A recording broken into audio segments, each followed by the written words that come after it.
৩,০০০ টাকা করে প্রতি মাসে আমাদের দেওয়ার যে কমিটমেন্ট সেটা থাকবে। নমস্কার, এই মুহূর্তে সবথেকে বড় খবর, রাজ্যের সরকার পরিবর্তনের সঙ্গে সঙ্গেই বেকার যুবক যুবতীদের জন্য গুরুত্বপূর্ণ আপডেট।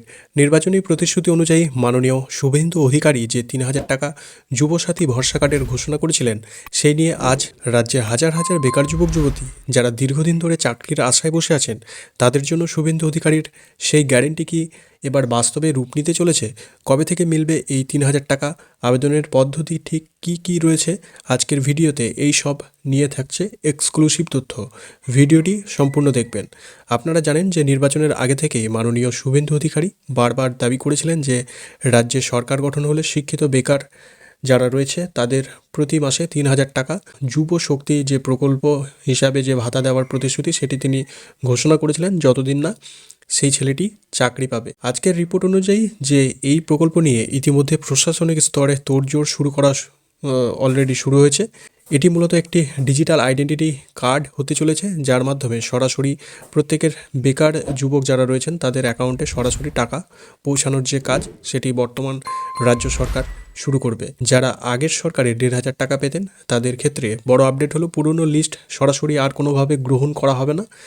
অনেক দুর্নীতির অভিযোগ রয়েছে, যারা পাওয়ার যোগ্য নয় তারাও সেই টাকা পেত, তাই নতুন করে ভেরিফিকেশন করা হবে এবং সেই ভেরিফিকেশনের পরেই কিন্তু এই টাকা দেওয়া হবে। অর্থাৎ যারা সত্যিই যোগ্য তারা যাতে বঞ্চিত না হন সেদিকে নজর দেওয়া হচ্ছে।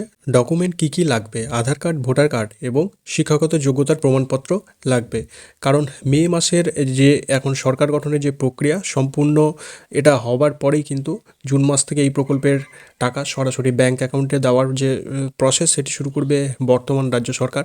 তাই মে মাসের মিডিলের পর থেকে কিন্তু এই ফর্ম ফিল আপ সরাসরি শুরু হবে অনলাইন পোর্টালের মাধ্যমে। শুভেন্দু অধিকারীর এই ৩,০০০ টাকার প্রতিশ্রুতি যদি দ্রুত বাস্তবায়ন হয়, তবে রাজ্যের বেকার ভাই বোনদের জন্য কিন্তু এটি হবে সবথেকে বড় উপহার। কারণ এই মুহূর্তে রাজ্যে প্রায় ১ কোটির ওপরে বেকার যুবক রয়েছে, যারা মাধ্যমিক, গ্র্যাজুয়েশন বা বিএ বা আরও উচ্চতর ডিগ্রি অর্জন করার পরেও কিন্তু তারা বেকার। অফিসিয়াল পোর্টাল খুললেই আমি আপনাদের লাইভ ফর্ম ফিল আপ করে দেখিয়ে দেবো, তাই চ্যানেলটি সাবস্ক্রাইব করে সঙ্গে থাকুন। আর আপডেটটি আপনার কেমন লাগলো অবশ্যই কমেন্টে জানাতে ভুলবেন না। ধন্যবাদ।